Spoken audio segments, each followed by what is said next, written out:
Actually હું ગામડે આવી હતી કંઈક બીજા કામ માટે અને પછી હું જોયું કે મને ખબર પડી ખેતરમાં શાક છે લીલું, તો હું સૌથી પહેલાં શાક ખાવા માટે નીકળી પડી. મારા પપ્પાને કીધું કે મારે જવું છે ખેતરમાં. પપ્પા કે અત્યારે શું જઈશ તું ગાંડી? મેં કીધું ના મારે તો જવું જ છે. તો પપ્પા કીધું ઓકે ઠીક છે, તારે જવું છે તો તું વાની સાથે અને ફઈની સાથે તું જતી રહે. એટલે હું ખવાઈશ અને ફઈ અને બા અમે બધા બાળીએ અહીંયા નીકળી પડ્યા છે. મેં કીધું ચલો આપણે પહેલાં શાક ખાઈને આવીએ. તો અમે અહીંયા શાક ખાવી રહ્યા છે. એકચ્યુઅલી આનું શાક એટલે અમે અહીંયા જે ખાઈ રહ્યા છે ચણાના ઝાડ તોડીને, એ આપણે એમને પણ ખવાય અને આનું શાક પણ બનાવાય છે. તે કઈ રીતે બનાવાય જો તમારે એ જાણવું હોય તો મને કોમેન્ટ કરીને કહેવાનું ભૂલતા નહીં, કેમ કે આની રેસીપી બહુ જ મસ્ત છે અને બહુ હેલ્ધી અને બહુ ટેસ્ટી બને છે છાશ નાખીને બનાવીએ તો.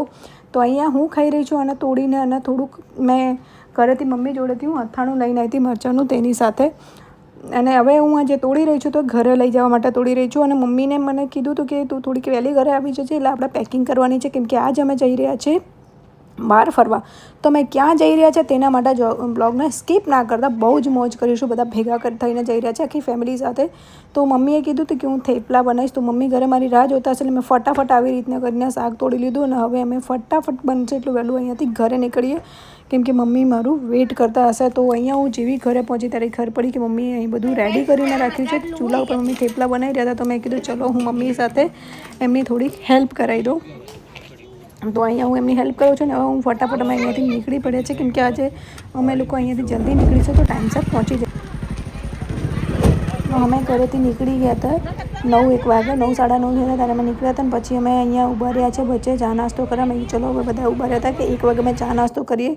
તો અહીંયા બધા પોતપોતાના માટે જેના જે નાસ્તો જોઈતું હોય તે બધા અમે નાસ્તો લઈ રહ્યા છે. નાસ્તો લઈને પછી અમે નીકળીશું. અમારા પૃથ્વીભાઈ છે જેમનું નામ ક્વાઈસર પાડ્યું છે પુથ્થુ માવી, અને આ જયપાલના તો બધા ઓળખે છે. અને અમારા દાદા ઊભા છે, એમને કંઈક લેવું છે પર ખ્વાહિશના બીકથી નહીં લેતા. ખ્વાહિશનું અમારું ખોપ મારા કરતાં ખતરનાક થઈ ગયું છે. અને ફાઇનલી અમે લોકો રીચ સોમનાથ અમે પહોંચી ગયા છે. અને અત્યારે વાગી રહ્યા છે 3:20. તો હવે અમે લોકો એવું વિચાર્યું છે કે વહેલા પહોંચી ગયા છે તો આપણે હોટલ બુક કરી લઈએ. તો અહીંયા હોટલ માટે અમે જોઈ રહ્યા છે કે હોટલ કઈ જગ્યાએ. તો પપ્પાએ કીધું કે તમે તમારી રીતે તું જોઈ લે અને જે હોટલ ગમે તે આપણે બુક કરી દે. તો હું આ લાઈવ ચાલુમાં હોટલ જોવા જઈ રહી છું અને મેં 2-3 હોટલ જોઈ છે. હવે આ જોઈએ જો જે ગમે તે આપણે બુક કરી દઈએ, કેમ કે ખાલી 2 કલાક આરામ કરવાનું છે. પછી સવારે અમારે થોડુંક પૂજાને એ બધું કરાવવાનું છે, તેના માટે અમે બહાર નીકળીશું. તો જોઈએ આ હોટલ જો ગમે તો આપણે ફાઇનલ કરી દઈએ. Good morning. ચલો તો આ હોટલ અમને ગમી ગઈ ને મેં આ બુક કરી. સવારે હું અહીંયા મિસ સોમનાથ અમે લોકો પહોંચ્યા હતા 3:30 વાગે અને 4:30 સૂઈ ગયા હતા. અને અત્યારે અમે ઉઠ્યા છે, અત્યારે 7:30 થાય છે. તો બધા રેડી થાય છે, મેડમ રેડી પણ થઈ ગયા છે. એક બોટલ બીજી લેતો આવજે, એકથી તો શું થાય. તો હવે અમે લોકો ફટાફટ રેડી થઈએ ને પછી અમે દર્શન કરવા જઈએ.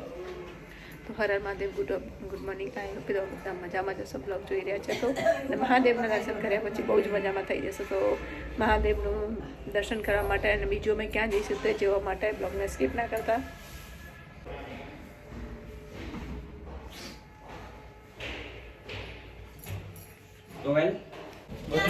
અત્યારે થાય છે 8:25. અમે લોકો અહીંયાથી હવે નીકળીએ છીએ. બધા રેડી થઈ ગયા છે. જો અમારી પબ્લિક આવી ગઈ છે.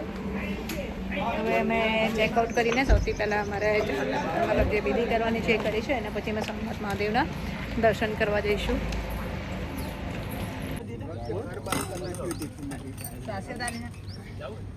બા મને ના દે ને.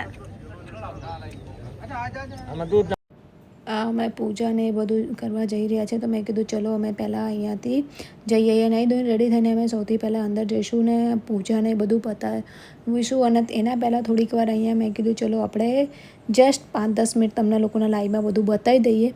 અને અહીંયા આપણે કબૂતરના જે દાણા નાખવાના છે તે, અને આપણા માછલી માટે બી થોડું લોટ ને એ બધું લેતા આવીએ. તો પછી અમે પૂજાને બધું પતાવીને એના પછી જઈશું અમે મસ્ત બધા ભેગા થઈને દરિયામાં નાહવા. તેની મોજ પણ લેવાની છે સાથે સાથે. સો બ્લોગને કન્ટિન્યુ જોતા રહેજો, બહુ જ મજા આવશે.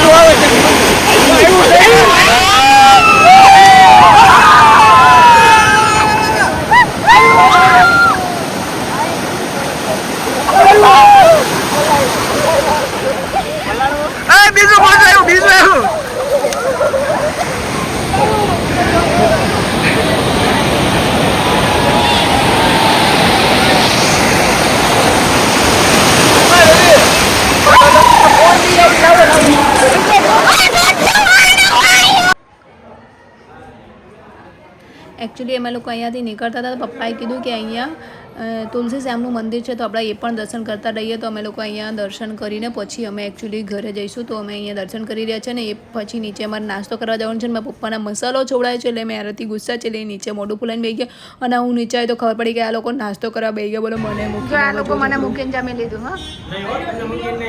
હા મારું ક્યાં છે આવ્યું જ નહીં તમે ખાઈ લીધે તમારે પતિ આવી ગયું.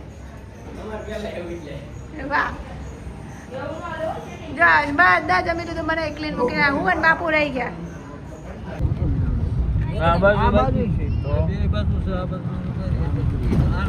અહીંયા જો લાઈટની સુવિધા લાગે.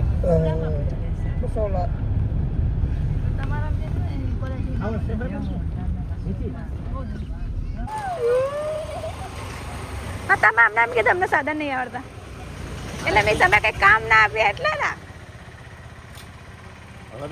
હા તો અમે ત્યાંથી આવી ગયા છે પાછા. હાલત ફરીથી બહુ જ ખરાબ થઈ ગઈ છે, થાકી ગયા છે. તો જસ્ટ અમે લોકો 9:30 વાગે 9:36 અહીંયા પહોંચ્યા છે. આજે ડેટ છે